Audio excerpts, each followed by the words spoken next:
دین میں پیش آنے والی رکاوٹ کو ہٹانا الگ چیز ہے. کسی طاقت سے کسی کو مسلمان بنانا اس کے اسلام میں کوئی تصور نہیں ہے. میں آپ سے سب سے کہہ رہا ہوں. لا اکراہ فی الدین، اسلام میں کسی کے لیے زبردستی نہیں ہے. اس زمانے کے مسلمان بیچارے اتنے بھولے ہیں کہ جب ایک مسلمان سے نماز کے لیے ایک بار سے دوسری بار کہا جاتا ہے تو وہ کہتا ہے جی لا اکراہ فی الدین، دین میں زبردستی نہیں ہے، آپ مجھے نماز کے لیے بار بار مت کہیں، آپ ایک مرتبہ کہہ چکے ہیں بس کافی ہے لا اکراہ فی الدین. ارے آیت تجھ سے متعلق تھی نہیں تو خام کہیں سے اپنی سے متعلق سمجھ بیٹھا.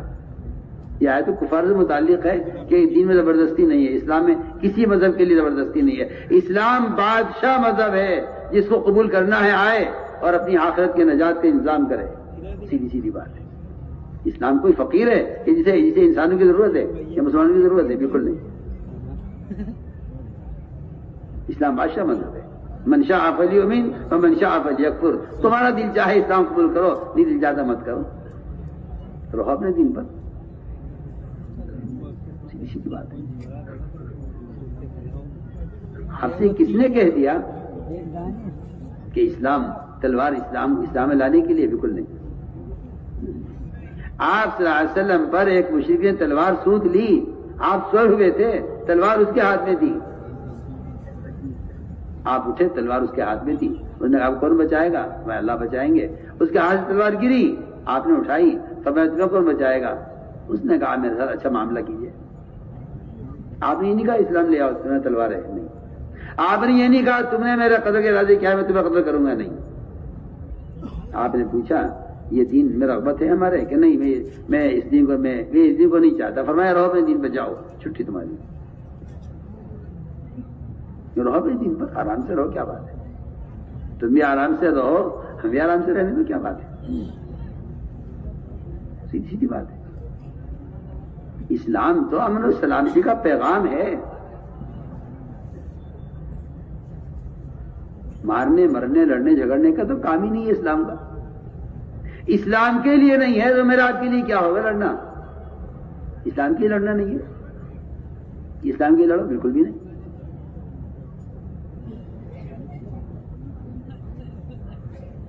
کسی کو مال کے لالچ سے یا تلوار کی دھمکی سے اسلام میں لانا اس کا شریعت میں کوئی ثبوت نہیں ہے.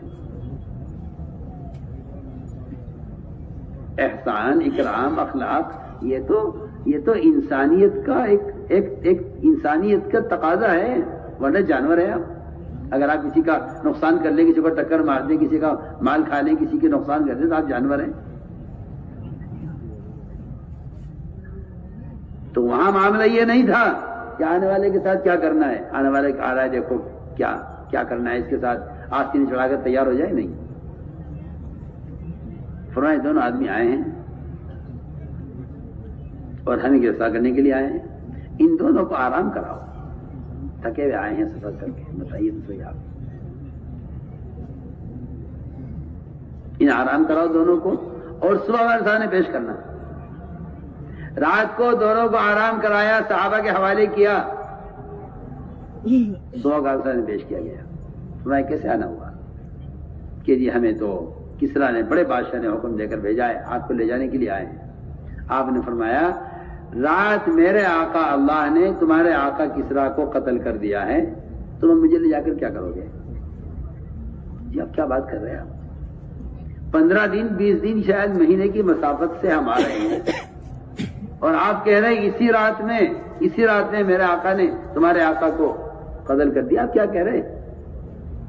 فرمایا جو میں کہہ رہا ہوں سچ کہہ رہا ہوں، دیکھ کر کہہ رہا ہوں. دونوں فوجی حیران تھے کہ جس آدمی کو گرفتار کرنے کے لیے آئے ہیں وہ یہ کہہ رہا ہے کہ مجھے تم اس کے پاس کہاں لے جاؤ گے، وہ تو رہا ہی نہیں. اب میں کہا نہیں ایسے نہیں ہوگا، آپ کی بات کو ہم تحقیق کریں. کر لو تحقیق. یہاں سے گھوڑا دوڑایا یمن بازان کے پاس. بازان نے فوراً خبر بھیجی کسرا کے پاس. جواب آیا کہ جس رات میں محمد صلی اللہ علیہ وسلم نے فرمایا ہے اسی رات شیروے نے، جو پرویز کا بیٹا تھا بڑا، اس نے اپنے باپ کو قتل کر دیا.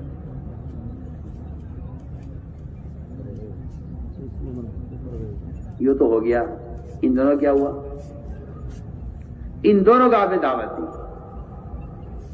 آپ کے ہاں جو احسان اور جو اہتمام اور جو اکرام ایک محسن ابو طالب کا ہے اور اس کے ایمان کی تمنا ہے، وہی تمنا ان فوجیوں کی ہے جو آپ کو گرفتار کرنے کے لیے آئے. بھائی ہم سے دعوت دیتے، یہ دونوں اسلام لائے. بازان کا پوری اس کا علاقہ، اس کا خاندان، اس کی رعایا، اس کی فوج، سب کے سب اسلام لائے.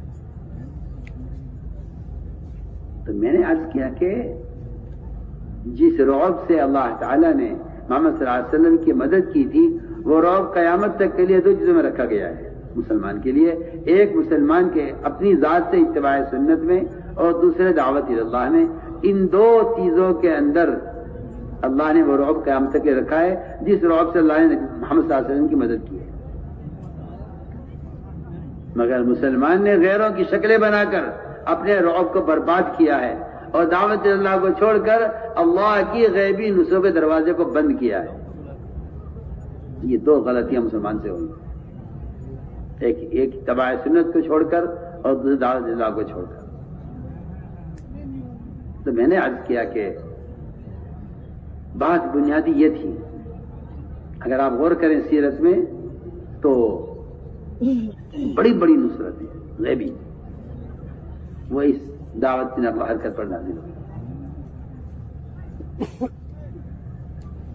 اس لیے میں نے کہا تھا کہ جو اپنے دین کی دعوت پر اس استقامت کے ساتھ مسلسل قائم رہے گا، میں آپ سے کہہ دیتا ہوں بیچ میں ہی کہ یہ کوئی مدرسہ نہیں ہے تبلیغ کا کام کہ آپ چلے بھر کے لیے اس میں داخلہ لیں اور کلمہ نماز سیکھ کر اس سے فارغ ہو جائیں، پھر آپ اپنا بود و باش دیکھیں، اپنی تجارت زراعت دیکھیں، دین پر چلیں، دین سیکھ کر فارغ ہو جاؤ جماعت سے.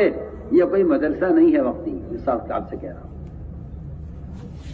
یہ نفر اور یہ نقل و حرکت مقام پر یا خروج میں، یہ دین کو قائم رکھنے کی کوشش ہے. جب تک آپ صرف قائم رہیں گے آپ کے ساتھ اللہ تعالیٰ کی مدد.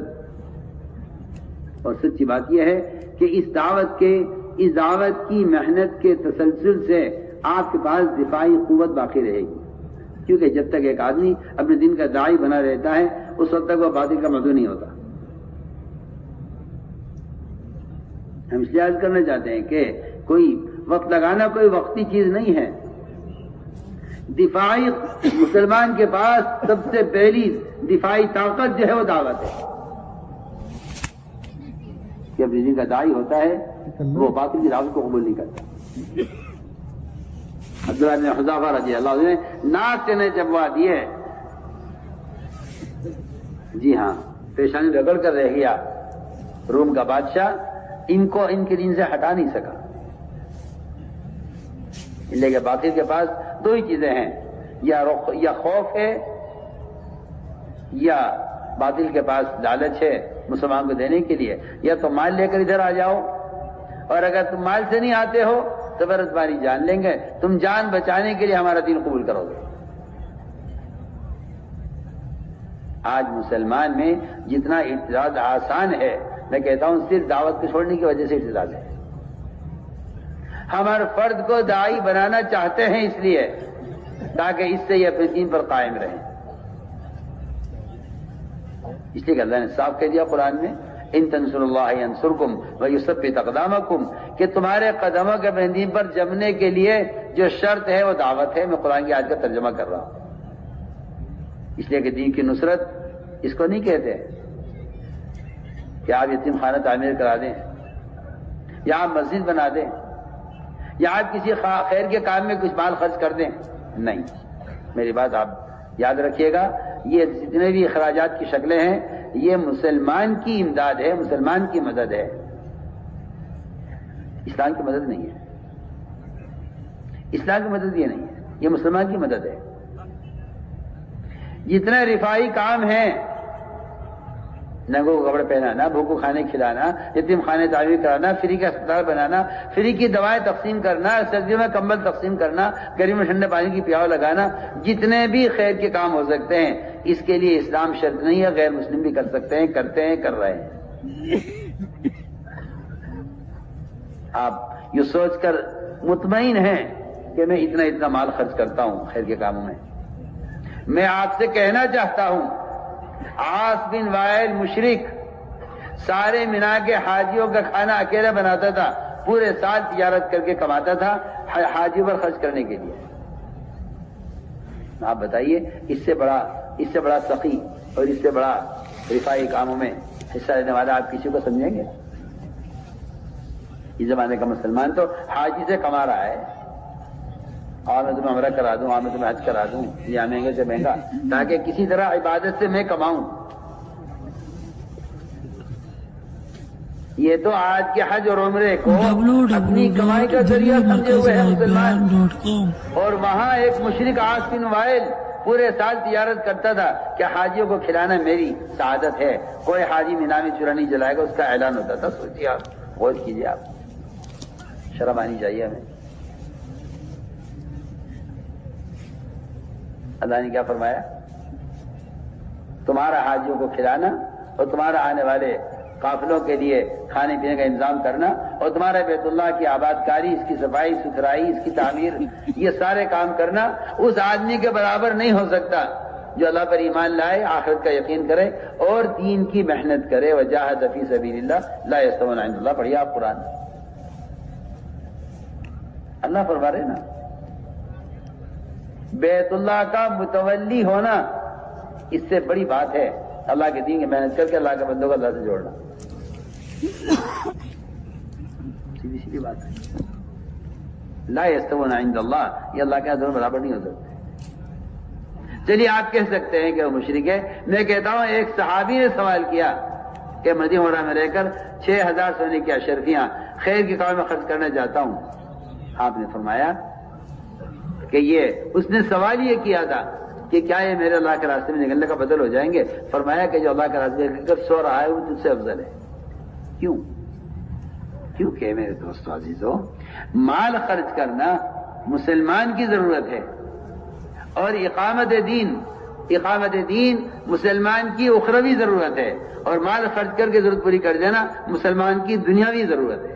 آپ اس پہ تو فرق دیکھیں نا, فرق تو دیکھیے آپ کسی ننگے کو کپڑا پہنا دیں, کسی کو کھانا کھلا دیں, کسی غریب کو کوئی کاروبار کرا دیں, لوگ بڑی تعریف کرتے ہیں آ کے, یہ ماشاءاللہ یہ فلاں صاحب ہیں, انہوں نے اتنے غربا کے لیے ماشاءاللہ انتظام کیا ہے اور دکانیں خرید کے ان کو دی ہیں. اچھی بات ہے, بہت اچھا کام کیا آپ نے. مگر آپ یہ تو بتائیے کہ اس کی یہ 60 سالہ زندگی 70 سالہ زندگی جو اس کی دنیا کی ہے, اس کا آپ نے انتظام کر دیا ہے. وہ جو ابدی آخرت ہے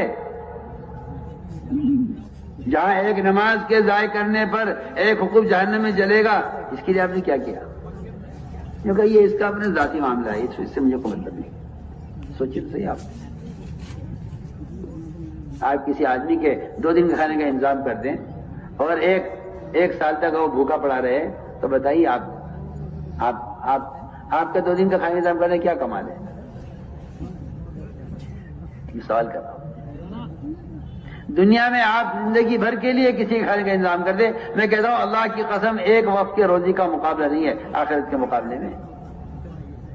وہاں لامحدود زندگی ہے, یا نعمت کی ہے یا مصیبت کی یا راحت کی ہے, اس کا فیصلہ یہاں ہونا ہے. تو اس لیے ہم نے عرض کیا کہ بات اصل یہ ہے کہ مال خرچ کرنا بے شک اس کے فضائل ہیں, اس پر اجر ہے, سب کچھ اپنی جگہ ٹھیک ہے, لیکن میں کہہ رہا ہوں دین قائم کرنا. آپ کہہ رہے ہیں مسلمان کی ضرورت پوری کرنا, میں کہتا ہوں دین قائم کرنا صرف مسلمان کا کام ہے. مسلمان کی ضرورت پورا کرنے کے لیے اسلام شرط نہیں ہے, غیر مسلم بھی کر لے گا. بہت سے غیر مسلم ہیں, مسلمانوں کے کام آتے ہیں, اللہ ان کو اس کی جزا دنیا میں دیں گے, یقیناً دیں گے. اللہ کافر کو دنیا میں مسلمانوں کے کام آنے پر عہدہ بھی دیں گے, مال بھی دیں گے, سب کچھ دیں گے. یہ اللہ تعالیٰ کا نظام ہے کہ دنیا میں جو کافر کسی کے لیے بھلائی کرے گا, ہم دنیا میں اس کا بدلہ دیں گے, مگر آخرت بدلے کے لیے اس کے لیے بھی ایمان شرط ہے, اس کے لیے بھی ایمان شرط ہے. تو میں نے عرض کیا کہ سوال اس کا نہیں ہے, سوال اس کا ہے کہ میرے ذریعے سے کتنے لوگ دین پر آ گئے؟ دین کی دعوت کہ میرے ذریعے کتنے لوگ دین پر آ گئے. اس لیے میں نے عرض کیا تھا کہ اللہ کے راستے میں خرچ کرنا، لوگوں کے ذہنوں میں میری بات بہت توجہ سننا، میں کچھ کہنا چاہتا ہوں. اللہ کے راستے میں خرچ کرنا، اس بارے میں لوگوں کے ذہنوں میں یہ بیٹھا ہوا ہے کہ بہت سے سبل خیر ہیں، خیر کے راستے، بیواں پر، یتیموں پر، مسکینوں پر، قرض خواہوں پر، بیماروں پر، ہسپتالوں پر، لوگوں کو مقدمے کو جتوانے پر، کسی مظلوم کی حمایت پر، بہت راستے خرچ کرنے کے. لیکن قرآن یہ کہتا ہے کہ ان سارے سبل خیر کے علاوہ سب سے بنیادی خرچ اللہ کے راستے میں، سننا میری جس طرح میں کہہ رہا ہوں، اللہ کے راستے میں دعوت اللہ کے لیے نکلنے پر مال خرچ کرنا. وَأَنفِقُوا فِي سَبِيلِ اللَّهِ وَلَا تُلْقُوا بِأَيْدِيكُمْ إِلَى التَّهْلُكَةِ. اللہ کے راستے میں نکل کر دعوت اللہ کے لیے اللہ کے راستے میں پھرنے پر مال خرچ کرنے میں کمی مت کرو، ورنہ اپنے ہاتھوں اپنے آپ کو ہلاکت میں ڈالو گے. پڑھیے، آپ قرآن پڑھیے نا. آپ تو فی سبیل اللہ کہہ کر یہ کہہ دیتے ہیں کہ بھائی سبل خیر میں سب کچھ شامل ہے. اور میرا دل یہ چاہتا ہے کہ آپ اس بات کو سمجھ لیں کہ اس آیت میں سبیل سے اللہ کے راستے کا خروج مراد ہے. یہ قرآن کے اندر بہت سی جگہ ہے اللہ کے راستے میں خرچ کرنا، اللہ کے راستے میں خرچ کرنا بہت ہے، اس سے انکار نہیں ہے. بے شک مسجدیں بناؤ، مدرسے بناؤ اور سارے خیر کے راستے میں مال خرچ کرو، اچھی بات ہے. لیکن یہ آیت میں آپ سے ایک سوال کرتا ہوں، میری بات کا جواب دینا. ایک آدمی ہے زکوٰۃ پابندی سے دیتا ہے، اس کے علاوہ کوئی نفلی صدقات نہیں کرتا، زکوٰۃ دیتا ہے پابندی سے. اس کے ذمہ جو حقوق ہے اس کی بیوی کے، بچوں کے، والدین کے، وہ ادا کرتا ہے. اس کے علاوہ کوئی نفلی صدقہ نہیں کرتا. یہ آدمی سیدھا جنت میں جائے گا. www.delhimarkazgaibian.com. میری بات توجہ چاہتی ہے. ایک آدمی نفل نماز نہیں پڑھتا، فرائض ادا کرتا ہے، یہ بلا حساب کتاب جنت میں جائے گا. ایک آدمی رمضان کے روزے رکھتا ہے، نفل روزے نہیں رکھتا، یہ سیدھا جنت میں جائے گا، اس سے کوئی سوال نہیں. ایک آدمی نے ایک حج کیا ہے فرض، بس اس کے علاوہ حج نہیں کیا، عمرہ نہیں کیا، سیدھا جنت میں جائے گا، اس سے کوئی سوال نہیں. میں بہت اہم بات کی طرف آپ کو لانا چاہتا ہوں. کہیں نفلی صدقات نہ کرنے پر ہلاکت کی دھمکی نہیں ملتی سوائے اللہ کے راستے میں نکلنے پر مال خرچ نہ کرنے کے. آپ میری بات پر توجہ دیں گے. سوائے یہ ایک موقع ہے صرف قرآن میں مجھے ملا ہے اور کہیں نہیں ہے کہ جو اللہ کے راستے میں دعوت اللہ کے لیے نہ نکلنے پر مال خرچ نہ کرنا اپنے آپ کو ہلاکت میں ڈالنا ہے.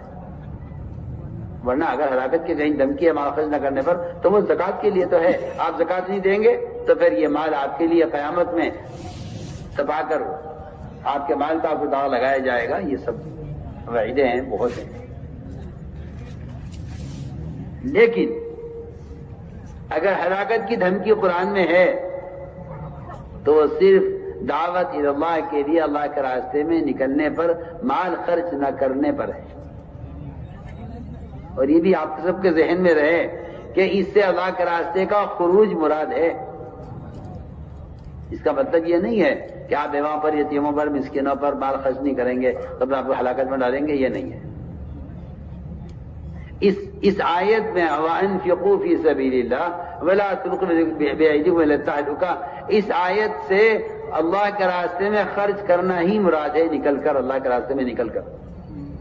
اس سے بیوہ و یتیم مسکین مساکین مسجدیں تعمیر کرانا مدرسے بنانا یہ اخراجات اس میں نہیں ہیں. اس میں خروج فی سبیل اللہ سے اللہ کے راستے میں نکلنا مراد ہے. کیا وجہ ہے؟ کیوں جی آپ نے سبیل اللہ میں تخصیص کیوں کر دی ہے؟ میں آپ سے عرض کرنا چاہتا ہوں تخصیص ہم نے نہیں کی ہے، تخصیص صحابہ خود کر رہے ہیں. آپ قصہ سنیے پہلے، یہ آیت نازل کب ہوئی ہے؟ یہ آیت کب نازل ہوئی ہے؟ انصار مدینہ ایک مرتبہ بیٹھے سر جوڑ کر کہ بھائی دیکھو بیٹھو ذرا سوچ لو، تمہارے گھر کے کاروبار، تمہارے بیوی بچوں کے تقاضے، تمہارے گھر ٹوٹ گئے، تمہارے بہت سے ایسے تقاضے ہیں، دکانیں بند ہو پڑی ہیں بہت دن سے، کھیتی باڑی ہم نے پلٹ کر دیکھی نہیں ہے، وہ کھیتی سوکھ رہی ہے.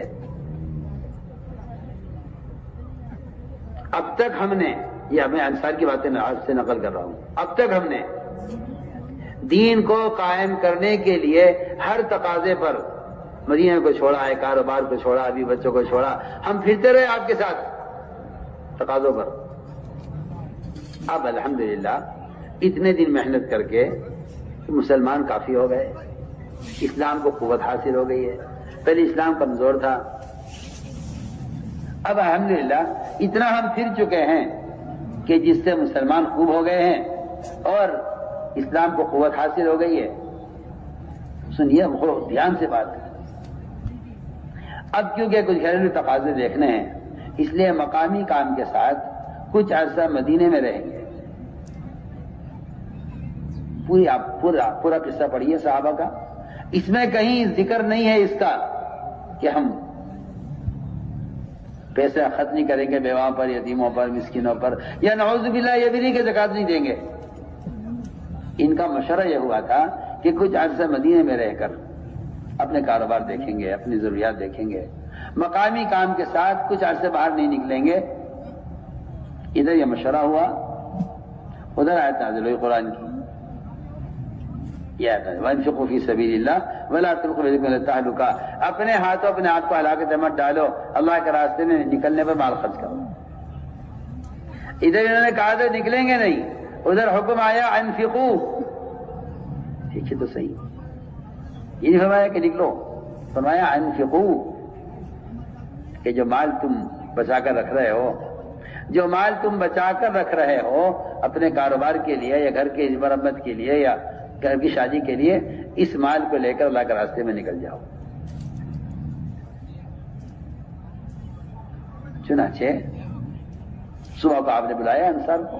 انصار تم نے کیا غلط مشورہ کیا ہے؟ میری الفاظ پر آپ توجہ دیں، میں کیا کہہ رہا ہوں. تم نے ایسا کیا غلط مشورہ کیا ہے؟ اللہ ناراض ہو رہے ہیں، اللہ دھمکی دے رہے ہیں اپنے آپ کو ہلاکت مت ڈالو. تم نے کیا مشورہ کیا؟ کہ اللہ نے مشورہ یہ کیا تھا کہ اسلام پھیل چکا ہے، مسلمان خوب ہو گئے ہیں، اب تک ہم نے پلٹ کر گھر کو کاروبار کو نہیں دیکھا، ہم ہمیشہ آپ کے ساتھ ساتھ پھرتے رہے. اب اتنا پھرنے کے بعد اسلام تو پھیل ہی گیا ہے، کافی ہو گیا ہے، اب ہم کچھ کاروبار دیکھ لیں، کچھ عرصہ مدینے میں رہ لیں. ہم نے یہ ارادہ کیا. فرمایا دیکھو تمہارے اس ارادے کے خلاف اللہ نے آیت نازل کی ہے. میں آپ سے کہنا چاہتا ہوں اس کام کا مزاج، اس کام کا تقاضا رہبانیت اختیار کرنا نہیں ہے کہ آپ چھوڑے کاروبار، آپ چھوڑے بھی بچوں کو، نہیں. اس کام کا تقاضا یہ ہے کہ آپ اس بات کا فیصلہ کریں کہ میری پوری زندگی میں دین کو قائم کرنے کا، میری زندگی میں، میری حیات میں، میرے مال میں، میرے علم میں اور میری صلاحیت میں دین کو قائم کرنے کا کتنا حصہ ہے. دین کو قائم کرنے کا کتنا حصہ ہے. مجھ پر کیا ذمہ داری عائد ہوتی ہے؟ تو میں نے عرض کیا کہ صحابہ کرام کا یہ خروج اور نقل و حرکت یہ ایسا ہے، میں کہتا ہوں آپ سے کہ یہ دعوت کا قوام ہے، دعوت کا قوام ہے، دین کے وجود کا مدار دعوت پر ہے، خروج پر ہے۔ آپ ذہن سے یہ نکال دیجئے کہ نفر اور خروج قتال کے لیے ہوا کرتا تھا اور اسی کے لیے تاخیر پر وعیدیں ہیں، یہ خیال آپ کا غلط ہے۔ نفر کا جو مقصد ہے وہ اقامت دین ہے، نفر کا جو مقصد دعوت اللہ ہے، نفر کا جو مقصد ہے وہ تعلیم، امت کو جہل و ارتداد سے نکالنا ہے۔ اس لیے جو اہمیت نبی کی بعثت کی ہے، نبی کی دعوت کی ہے، وہ اہمیت اس راستے کی نقل و حرکت کی ہے۔ اس لیے میں صاف تفصیل کرتا ہوں کہ ہم تو اللہ کے امر کی وجہ سے نکالتے ہیں۔ انفرو اللہ کا امر ہے، الا تنفروا يعذبكم عذابا الیما، نہیں نکلو گا اللہ عذاب دیں گے۔ آپ اس کو قتال سے جوڑ کر اس قصے کو ختم کرنا چاہتے ہیں کہ بھائی قتال بھی نہیں ہے تو پھر نکلنا بھی نہیں ہے، کیونکہ وہ تو قتال تھا تو نکلنے میں تاخیر پر عذاب کی دھمکی تھی۔ حالانکہ میں کہتا ہوں جہاں قتال کا ذکر شبہ بھی نہیں ہے، ابھی آپ کے سامنے میں نے واقعہ بیان کیا ہے، انصار کہتے ہیں کہ اب کوئی جنگ ہونے والی بھی نہیں کہ نکلنا ضروری ہو۔ پڑھیے آپ روایت پڑھیے، انصار کہہ رہے اب کوئی قتال بھی ہونے والا نہیں ہے۔ اس لیے عرض کرنا چاہتا ہوں کہ آپ یہ مت سمجھیے گا کبھی بھی کہ صحابہ کا پھرنا اور پھرنے میں تاخیر کا ہونا اور اس پر ناراضگی قتال کی وجہ سے تھی، نہیں ایسا نہیں ہے۔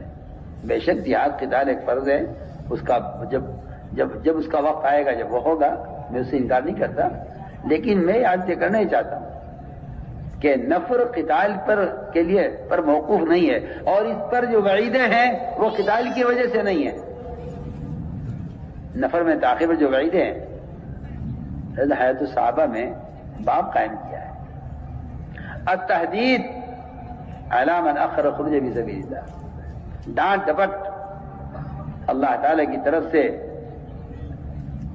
ڈانٹ ان لوگوں کے لیے جو اللہ کے راستے میں نکلنے میں دیر کریں۔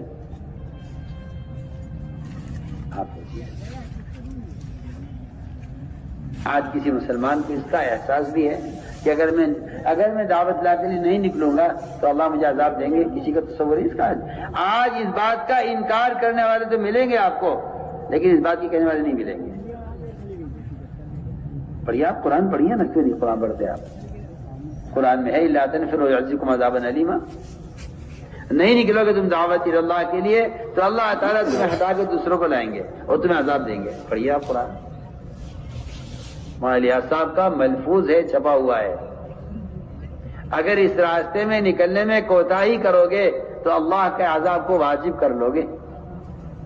سوچیے تو صحیح، آپ کہاں اور آپ کہاں سو رہے ہیں؟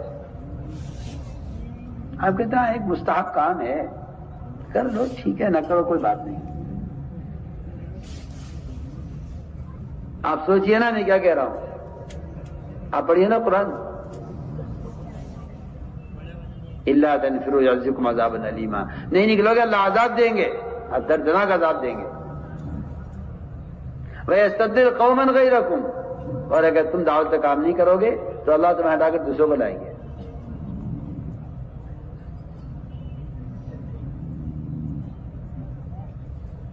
تو میرے دوستو عزیزو، قرآن اور حدیث اس بات کی گواہ ہیں کہ خروج اور نفر وہ دعوت اللہ کے لیے ہے، جی ہاں، جس کا ایک آخری عارضہ، میں کہہ رہا ہوں کچھ، جس کا ایک آخری عارضہ قتال ہے۔ جی ہاں، اگر رکاوٹ پیش آ جائے وہی نوبت آ جائے، آخری عارضہ ہے جس کا درجہ جزیے کے بھی بعد ہے، لیکن وہاں بھی امام صاحب کے نزدیک میدان قتال میں دعوت دینا مستحب ہے۔ اللہ دیکھنا چاہتے ہیں کہ میرے بندوں کے میرے بندوں کی ہدایت کا تمہارے دل میں کیا جذبہ ہے؟ اگر مقابلے پر آ جائیں تم کیا کرتے ہو کہ جی ہم تو اب بھی کہیں گے کہ بھائی کیوں مقابلہ کرو، جی ہاں اسے وہ قبول کر لو ورنہ ہمیں بھی چلنے دو، دو باتوں میں سے ایک بات ہے۔ آپ غور کریں میں کیا کہہ رہا ہوں۔ آپ کا خیال یہ ہے کہ یہ جہاد کی آیتیں ہیں، یہ قتال کی آیتیں ہیں، یہ فضائل اور جتنے ہیں حدیثوں میں یہ قتال کے لیے ہیں، اور میں عرض کرنا چاہتا ہوں کہ نہیں، ایسا نہیں ہے، بلکہ دعوت الی اللہ کے لیے نکلنا ہے اور اس کو چھوڑنے پر عذاب کی دھمکی ہے۔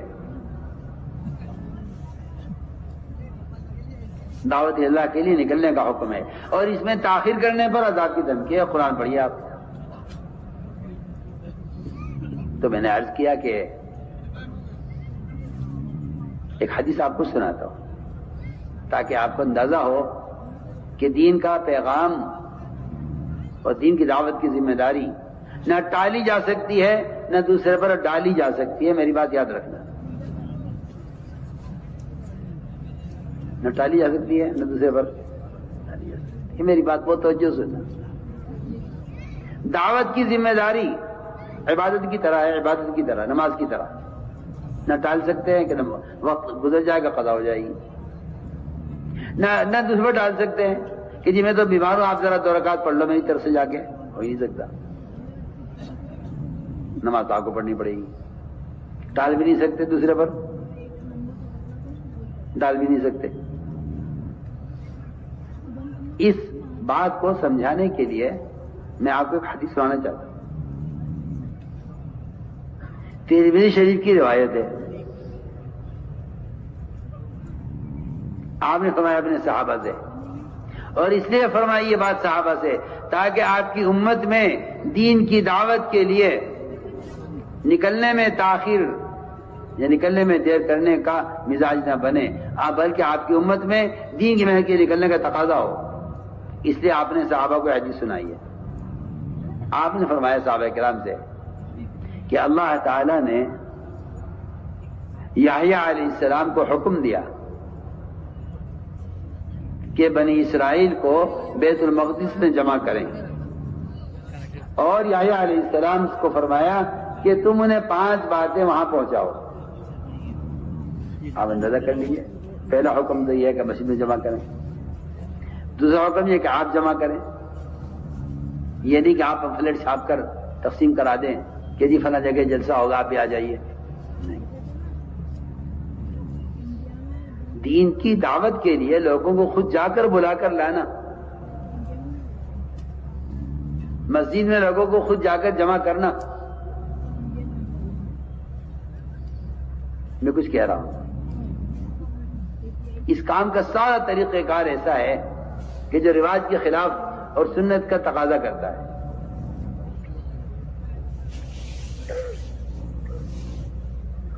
اب یہ بیٹھے بھائی اقبال حفیظ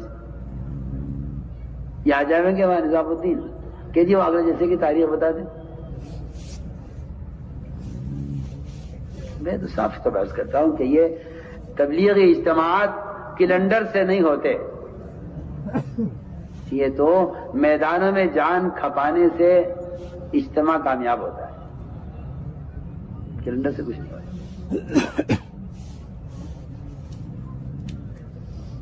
تو میں کہنا چاہتا تھا کہ اللہ نے حکم دیا ہے علیہ السلام کو کہ آپ لوگوں کو جمع کریں بیت المقدس میں، مسجد میں، اور آپ 5 باتیں انہیں پہنچائیں۔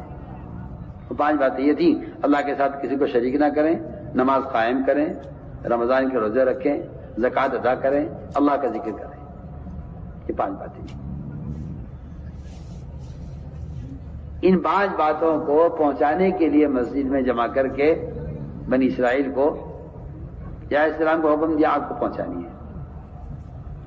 عیسیٰ علیہ السلام کو یہ خطرہ ہوا کہ شاید اس کام میں دیر ہو جائے گی،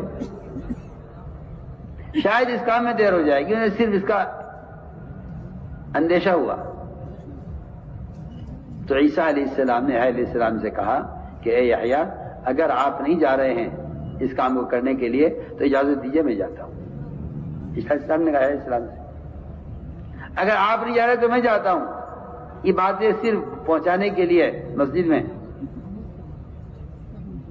یا اسلام نے کہا عیسیٰ ہرگز مت جانا، اگر تم چلے گئے میں نہ گیا، یہ کام تم نے کر دیا میں نے نہیں کیا، تو اللہ مجھے زمین میں دھسا دیں گے اور اللہ مجھے عذاب دیں گے. یہ حدیث پڑھی آپ.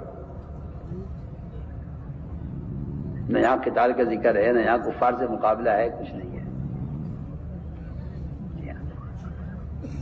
مسجد میں امام والوں کو جمع کر کے یہ 5 باتیں آپ کو نے پہنچانی ہیں. صرف اس میں اگر آپ تاخیر کریں تو اس روایت سے معلوم ہوتا ہے کہ اس تقاضے کو نہ ڈال سکتے ہیں کہ دوسرے پر نہ ڈال سکتے ہیں. دونوں بات اس روایت کے اندر ہے. کیا عیسیٰ علیہ السلام کو خطرہ تھا تاخیر ہو جائے گی؟ یا عیسیٰ نے کہا نہیں عیسیٰ تم نہیں جاؤ گے، میں خود جاؤں گا. تو میں نے میری عرض ہے آپ سے یہ کہ اس امت کے لیے تو آخر میں کہتا ہوں کہ اس کے امتیاز، اس امت کے استقامت اپنے دین پر، وہ اپنے دین کی دعوت پر موقوف ہے. اس لیے میرے دوستو عزیزو، اس راستے میں نکلنا اللہ کا امر ہے. ہم اللہ کے امر کی وجہ سے اس کام کو کر رہے ہیں.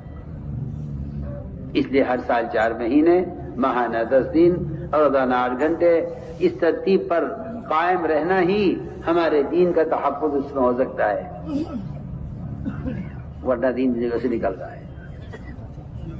اس لیے میرا دل چاہتا ہے کہ ملکوں کے تقاضے، ہر ملک سے تقاضا ہے جماعتوں کا. اللہ بدل کی جزائے خیر دے. آج ماشاءاللہ علماء نے بھی اچھی جماعتیں ماشاءاللہ پیش کی ہیں موبائل سے، اور بہت دل مطمئن ہوا، دل خوش ہوا اس سے. آپ سب سے بھی درخواست ہے کہ کھلے خرچ کے ساتھ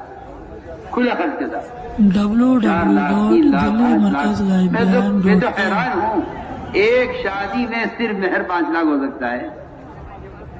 تو ایک بر اعظم کو، ایک صوبے کو اللہ سے جوڑنے کے لیے، 2 شرمگاہوں کو جوڑنے کے لیے 50 لاکھ خرچ کر دے گا، 70 لاکھ خرچ کر دے گا.